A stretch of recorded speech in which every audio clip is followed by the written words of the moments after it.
আমরা আগামী 10 তারিখ আমাদের 60তম বার্ষিক সাধারণ সভা আমরা করতে চলেছি নজরুল মঞ্চে প্রতি বছরের মতো।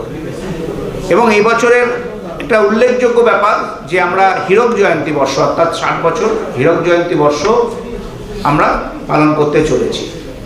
আপনারা সবাই জানেন যে 1955 সালে State Bank of India Imperial Bank থেকে State Bank of India Reserve ব্যাংকের তাদেরকে স্টেট ব্যাংক অফ ইন্ডিয়াতে তাদেরকে হচ্ছে ইম্পেরিয়াল ব্যাংক থেকে আমাদের কনভার্টেড হয়। এবং 1965 সালে SBI All India Bank officer all India State Bank Officer federation তৈরি হয়। এবং সেই সময় তৈরি হওয়ার সাথে সাথে আমাদের এসবিআই বেঙ্গল সার্কেলও আমাদের সার্কেলে তৈরি হয়। All India State Bank Officer federation apex body of all the SBI Officers Association in the different state এবং সার্কেল। আমাদের সার্কেলটা আমি আগেই বলেছি যে 3টে স্টেট নিয়ে কভার করছে।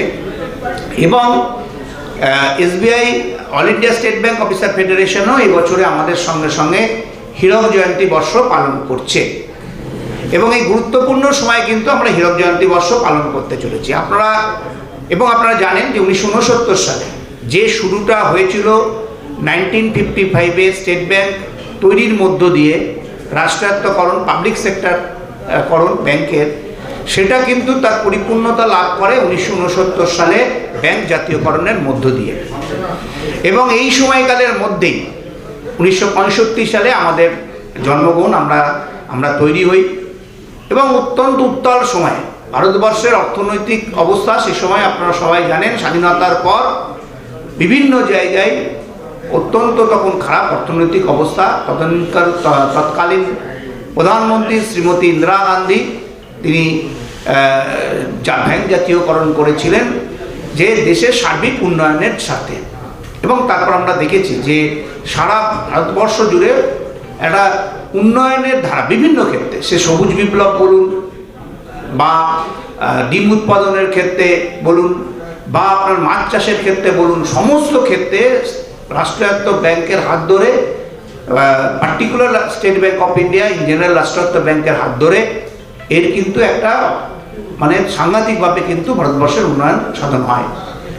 কিন্তু যখন আমাদের দুঃখ লাগে এই 75 বছর ভারতবর্ষের স্বাধীনতার প্রায় 75 বছর হয়ে যাবার পর দেশের অর্থমন্ত্রী যখন পার্লামেন্টে উঠে বলছেন যে রাষ্ট্রায়ত্ত ব্যাংকগুলো যে পরিকল্পনা করে ভারতবর্ষের উন্নয়নের জন্য তৈরি করা হয়েছিল সেই পরিকল্পনা ব্যর্থ হয়েছে, সেই পরিকল্পনা তারা পালন করতে পারেনি।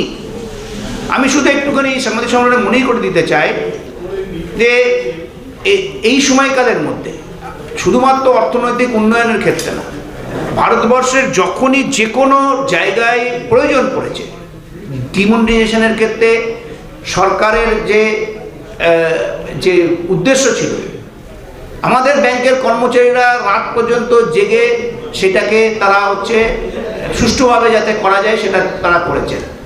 করোনার মহামারীর সময় আমার সাংবাদিক বন্ধুরা যখন রাস্তায় ছিলেন তারা দেখেছেন যে কেবলমাত্র ব্যাংকের দরজাটা খোলা ছিল সারা ভারতবর্ষে।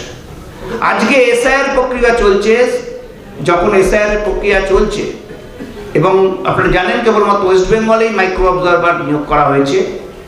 এবং এই মাইক্রো অবজারভারের ক্ষেত্রে কিন্তু সবচেয়ে বেশি সেন্ট্রাল গভর্নমেন্টের বিভিন্ন সংস্থা থেকে নেওয়া হয়েছে, প্রায় 4700 কর্মচারীদের নেওয়া হয়েছে, বিশেষ করে অফিসারদের নেওয়া হয়েছে।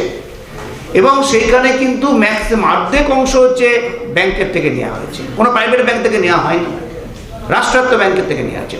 রাষ্ট্রায়ত্ত ব্যাংকের উপর নির্ভরশীলতা সরকারের বারবার করে প্রমাণ হয়েছে, কিন্তু তাদের মধ্যে একটা দ্বিচারিতা দেখা যাচ্ছে। পার্লামেন্টে তারা একটা অন্য ধরনের বিবৃতি দিচ্ছেন এবং বিভিন্নভাবে আমরা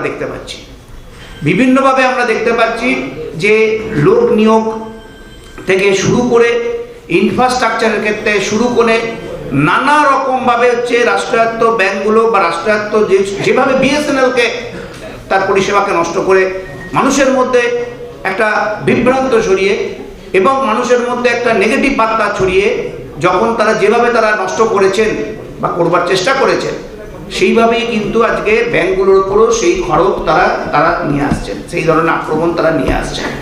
সাধারণ মানুষ অনেক সময় সার্ভিস না পেয়ে ক্ষিপ্ত হচ্ছে, কিন্তু দেশের রাষ্ট্রায়ত্ত ব্যাংকের মালিক দেশের সরকার, তারা ডিভিডেন্ড পাচ্ছেন। কিন্তু আমরা কখনোই হচ্ছে মূল এস্টাবলিশমেন্টের দিকে আমরা নজর রাখছি না। আমরা মূল এস্টাবলিশমেন্টকে কিন্তু আমরা কখনোই কিন্তু আমাদের আলোচনার মধ্যে নিয়ে আসছি না। এবং এই অবস্থায় দাঁড়িয়ে আমরা 60তম আমরা হীরক জয়ন্তী বর্ষ পালন করতে চলেছি আগামী 10ই জানুয়ারি। বিস্তৃত আলোচনা হবে। Comrade Rupam Roy, general secretary All India Bank Officer Confederation এবং All India State Bank Officer Federation, তিনি উপস্থিত থাকবেন। এবং আপনারা জানেন যে আমাদের এখন All India Bank Officer Confederation এবং ইউএফবির পক্ষ থেকে বিভিন্ন ধরনের এডুকেশন প্রোগ্রাম নেওয়া হচ্ছে। আমাদের সঙ্গে যে চুক্তি হয়েছিল, লাস্ট বেতন চুক্তি হয়েছিল, সেই চুক্তিতে অনেক জায়গায় যেগুলো বলা ছিল সেগুলো করতে এবং চুক্তি স্বাক্ষরিত হওয়ার পর সেই চুক্তি স্বাক্ষরিত জায়গাগুলো এখনো পর্যন্ত সরকার পালন করেনি। অর্থাৎ বাইরের লোকদেরকে ব্যাংক সম্পর্কে একটা বিরূপ মনোভাব, নতুন জেনারেশন যারা আসছেন, যারা ব্যাংকের প্রচণ্ড কাজের চাপ, লোক নেই, একজনের জায়গায় দুজনের জায়গায় একজনের ব্যাংক চালাতে হচ্ছে, বিভিন্ন জায়গায় এই ধরনের কাজ যেগুলো হচ্ছে, সেই জায়গায় দাঁড়িয়ে সেই ভেতরের মানুষগুলোকেও বিরক্ত করে দিচ্ছেন, অনেক লোক চাকরি ছেড়ে দিয়ে চলে যাচ্ছেন। এই জায়গায় দাঁড়িয়ে আমাদের একটা অন্যতম দাবি ছিল 5 ডেজ ব্যাংকে। আপনারা জানেন অন্যান্য সমস্ত ক্ষেত্রে এলআইসি, জিআইসি, ইন্স্যুরেন্স সেক্টরে 5 ডেজ উইক চালু হয়ে গেছে।